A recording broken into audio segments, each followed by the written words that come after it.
Olá amigos, estamos chegando quase ao final da nossa viagem. Hoje a gente deixa Atenas e a gente vai em direção a Tessalônica. Vai ser uma viagem terrestre, nós vamos de ônibus e deixa eu dar a minha impressão com relação ao dia de ontem. Foi simplesmente incrível a viagem ontem. Nós fomos para Corinto primeiramente, passamos ali pelo canal de Corinto, o que era um istmo, né? E as pessoas para ter a locomoção ali das mercadorias precisava ter dois portos por causa do istmo. Então tinha um porto do lado do mar Egeu, um porto do mar Jônico, e precisava fazer o transporte entre os dois portos terrestres. A partir de Nero, o imperador, ele fez o canal de Corinto que você pôde ver ontem. E a cidade de Corinto, ela é incrível porque todas as ruínas que estão lá, dá para você localizar os lugares, localizar o porto, localizar o judiciário, onde inclusive Paulo foi julgado ali por Gaio. Dava para você localizar também o templo do deus Apolo e da deusa Afrodite, e como que a sociedade se organizava ali no Ágaro. Então foi incrível quando você lê a carta aos Coríntios e vê toda a situação que eles viviam, devassidão, prostituição, um monte de coisa. Você entende o porquê com a constituição da formação da sociedade, onde cada coisa estava localizada, principalmente com a referência maior ali da deusa Afrodite, que o templo ficava bem no alto, à vista de todas as pessoas. Imagina, com 1000 sacerdotisas tinham uma prática de prostituição cultual. Saímos de lá, viemos para Atenas. Meus irmãos, que cidade incrível. A gente ia no Areópago, onde Paulo pregou lá em Atos 17. Depois fomos ali para os templos. Simplesmente incrível ver toda a engenharia, ver toda a ciência, conhecimento dos romanos, dos gregos, a filosofia, todo o saber que eles desenvolveram, as geometrias, a arte. Foi simplesmente incrível. E uma das coisas que me chamou a atenção foi como que a gente une o conhecimento tanto bíblico, filosófico, artístico, missional, centrados em Cristo.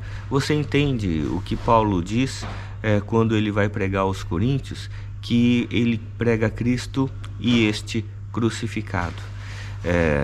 Sem Cristo, tanto uma cidade comercial como Corinto, importante no comércio de toda a região, muito rica, como também uma cidade tão quanto rica quanto Corinto, mas mais desenvolvida filosoficamente, como Atenas, elas sucumbem, porque sem Cristo, sem a palavra de Deus, tudo acaba. O conhecimento humano, ele não é um fim em si mesmo. O conhecimento humano é uma ponte entre a nossa realidade e a realidade divina. Sem essa ponte, sem a ponte que é Cristo Jesus, nós estamos findados a viver em ruínas, como foram as grandes civilizações que nós temos passado. Por isso, continue acompanhando nossa viagem. Hoje, Tessalônica. Olá, chegamos em Tessalônica, isso mesmo. Estamos chegando nos pontos finais da nossa viagem de Grécia e Turquia, e depois de 9 horas de viagem, desde lá de Atenas até chegarmos a Tessalônica, foi uma viagem de ônibus. Chegamos e agora vamos descansar um pouco. Já comemos? E amanhã começa tudo de novo, já jantamos. E agora nós vamos descansar um pouquinho, porque amanhã promete, hein? Amanhã é a reta final da nossa viagem. Exato. Vamos para onde? A gente vai para Filipos, Neápolis, e a gente volta para Tessalônica mostrar aqui os pontos importantes aqui para você com relação à pregação de Paulo. Paulo esteve aqui.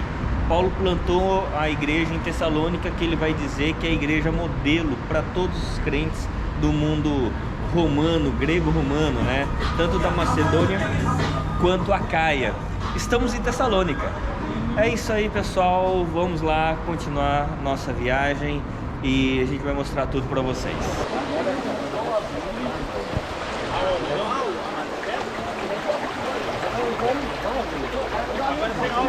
Em Atos 16, nós temos o relato de Paulo chegando à cidade de Filipos. Depois dele receber o sonho em Troade, pedindo para que um homem macedônio pedindo para que ele viesse para a região da Macedônia, Paulo chega aqui à cidade de Filipos, tenta encontrar uma sinagoga, não acha, e ele encontra esse lugar, um lugar que era um lugar de oração. E algumas mulheres estavam reunidas aqui. Aqui o nosso pessoal da ITA, de outras igrejas também, tirando fotos nesse lugar. E acabamos de receber a palavra do Saião que você vai ouvir daqui a pouco. Então o que acontece aqui é aqui nesse lugar o Evangelho começa a chegar até os confins da terra. Depois de passar por Jerusalém, Judéia, Samaria, agora chega à Europa. E agora de Filipos o Evangelho vai chegando a Tessalônica e em outros lugares. Então muito importante esse lugar aqui, onde o Evangelho floresceu por meio de algumas mulheres. Vamos lá que temos muita coisa, muita emoção para compartilhar com você. E falar em mulher, chega aqui a Viviane, que o Evangelho aqui na região de Filipos nasce com as mulheres. Isso. Principalmente com a mulher chamada Lídia, né? Ela ouviu a palavra de Deus, abriu o seu coração e não ficou guardado só para ela não, ela quis retribuir, ela convidou as pessoas para irem para a casa dela também, não é mesmo? Mas ela retribuiu o que estava no coração dela, que também foi a palavra de Deus às outras pessoas. Então, isso quer dizer que Deus se importa com todas as pessoas e Deus tem um propósito para a vida de cada um. Seja você homem, seja você mulher, criança ou adolescente. Deus tem um chamado para cada um de nós. Exatamente. Eu amo essa mulher. É isso aí. Muito bonito o lugar aqui, vale a pena. E agora vamos conhecer uma capela bizantina e conhecer mais. Você vai ter aí também uma palavra do Saião. Que assim como você tem os 10 mandamentos, você tem 8 bem-aventuranças. Então, desde o começo, a tradição bizantina marca tudo com 8. E como estamos num batistério, a decoração não é aquela que encontramos no maior número de igrejas.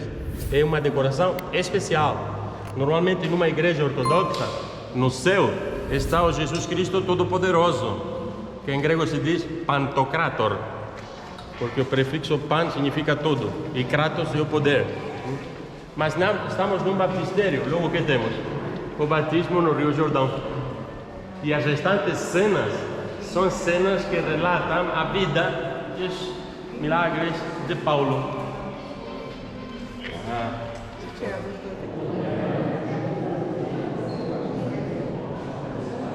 Estamos aqui numa capela ortodoxa bizantina grego em Filipos, capela de Santa Lídia, como é conhecida.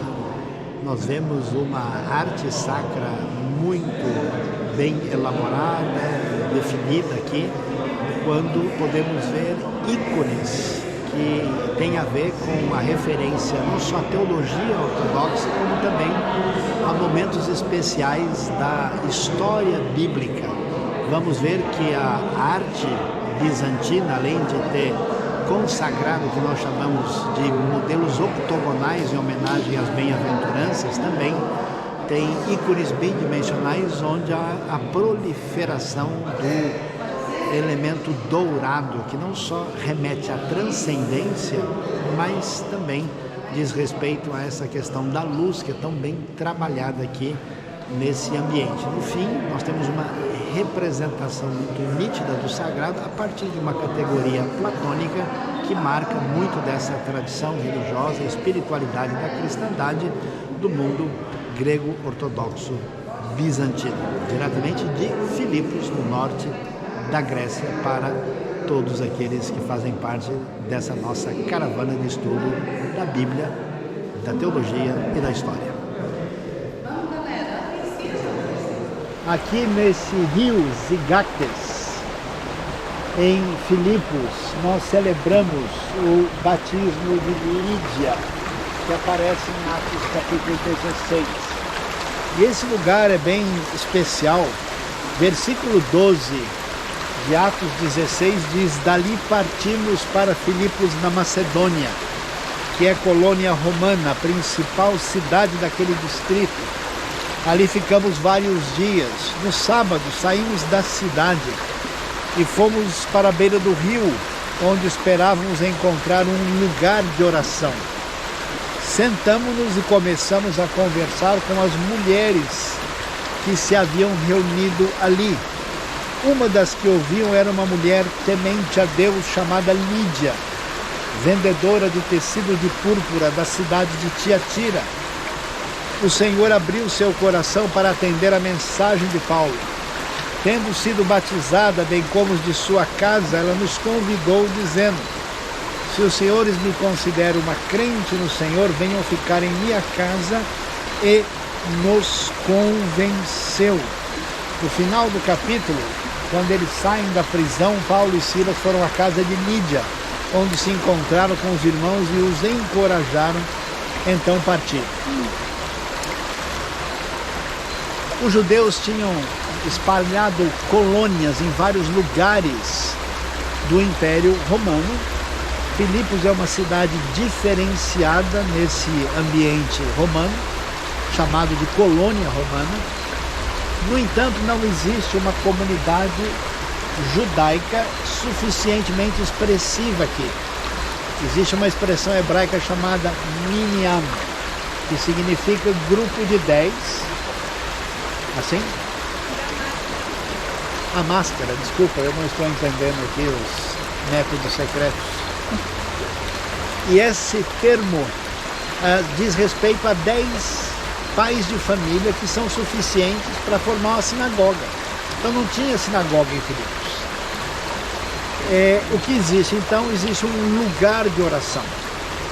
E esse lugar de oração está perto do rio, porque para você entrar em contato com Deus é necessário fazer purificação, lavar ritual, que se faz no mikveh, que é o ancestral do batismo.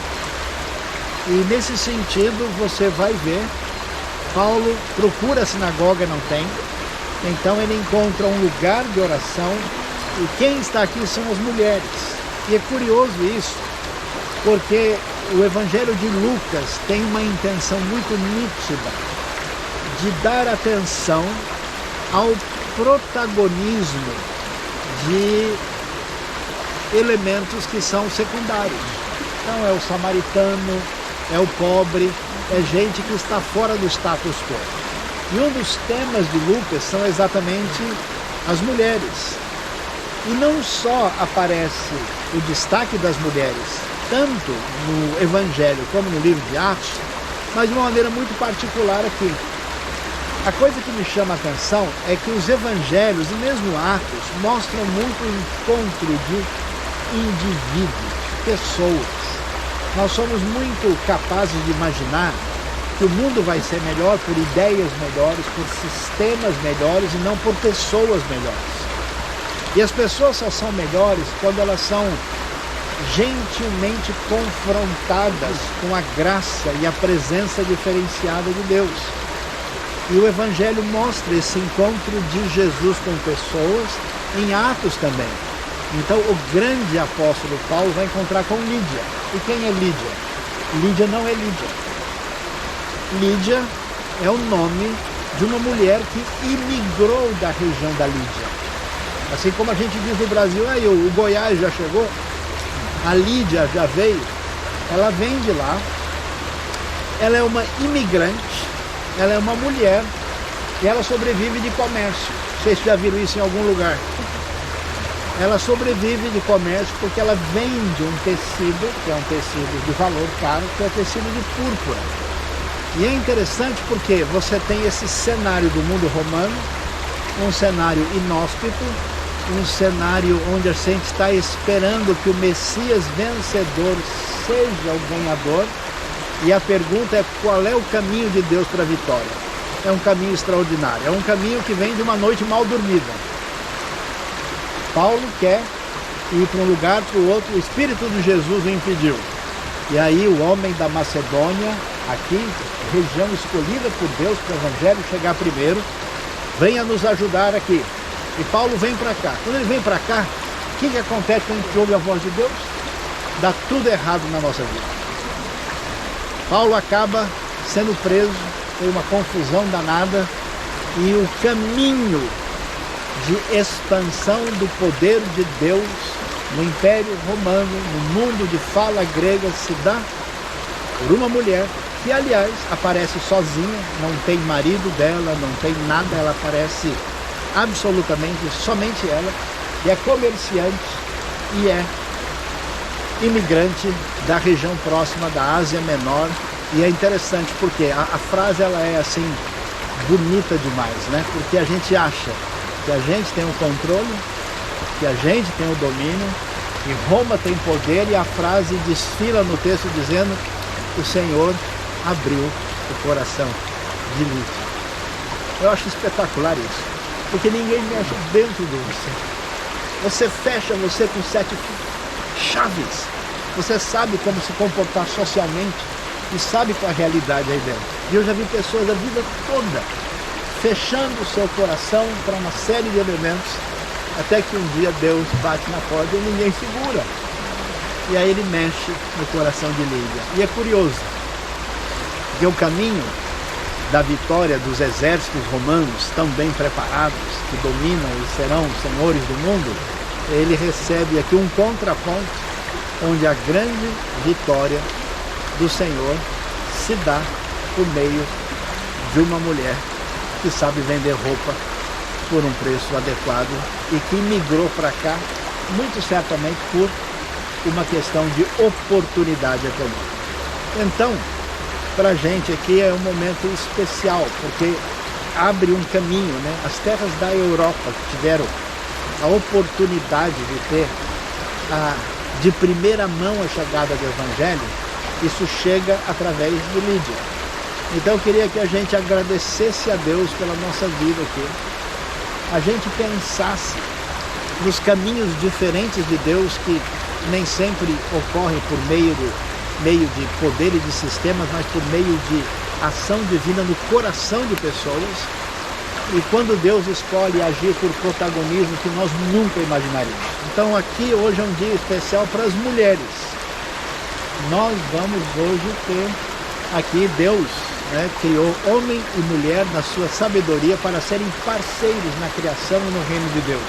Não para viverem numa relação de oposição e de conflito, mas ambos glorificam na diversidade e criatividade divina algo muito especial. Então aqui nós vamos ter uma foto especial das mulheres, separadas aqui, as filhas de Lídia da nossa viagem. E eu tô aqui com a... Fátima. Você é de onde? Eu sou da cidade de Fortaleza, Ceará. Fortaleza. O que você achou de estar nesse lugar onde o Evangelho começou por meio das mulheres, indo para a Europa? Então, é muito emocionante estar aqui nesse lugar, né? Quando a gente lê Atos capítulo 16, que fala sobre que uma mulher, a partir de Lídia, né, o Evangelho